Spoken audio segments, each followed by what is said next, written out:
Yes, good morning mga ka-automatic for life. Muli dito tayo sa Global Pinoy Automatic Transmission Specialist. Dito po ito sa Banay-Banay, Amanillo Branch.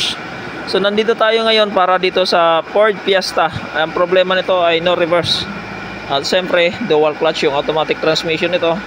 At atin na pong ibinaba. This time ay magbubuo na po tayo. Dumating na po yung ating pyesa. So kung mapapansin po natin, ayan po ay wala na pong laman dyan. At nandito na nga actually yung kanyang clutch component at ganun din yung kanyang actuator fork or shift fork. So pupuntahan natin, nandito ngayon yung ating automatic transmission or yung dual clutch, yung DCT nya. Ito na po yun, naka-ready na siya. At siyempre andyan yung ating mga tools na mga gagamitin para dito kasi kailangan ito ng mga special tools. Ayan po yung nakikita po ninyo. At nandito yung kanyang original na actuator motor. Ayan, yung mga motor niya. At syempre, ito po yung ating brand new gagamitin. Ito po yung ating pyesa. Ayan po, mga brand new po yan, mga kumikinang. At syempre, andito pa yung isa. Dalawang seat po ito. Ito po ay ang tinatawag nating clutch component. So, naandyan po, meron tayong release bearing. Meron tayong shift fork. Ayan po, at saka yung kanyang mga shifter adjuster. So, ayan na po. Magbuo na. Sige Toy, tayo na natin. Nandito yung aking kasama. Ayan.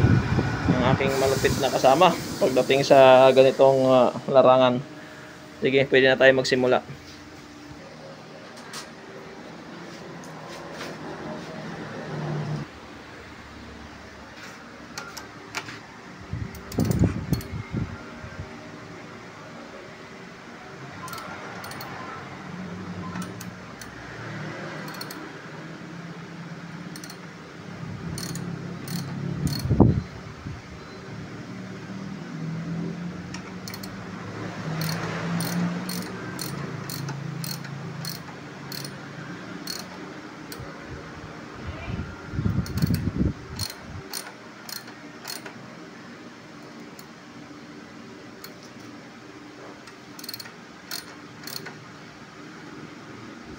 Nagkatala dito na ngayon.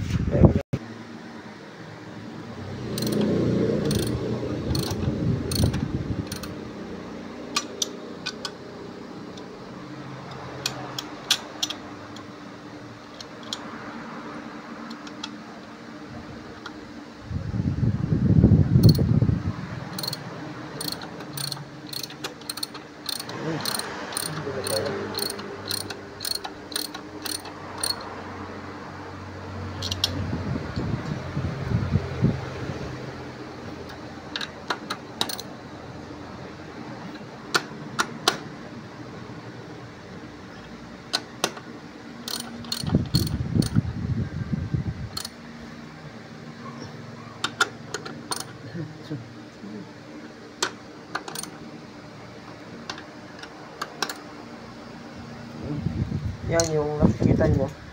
Yan ay seating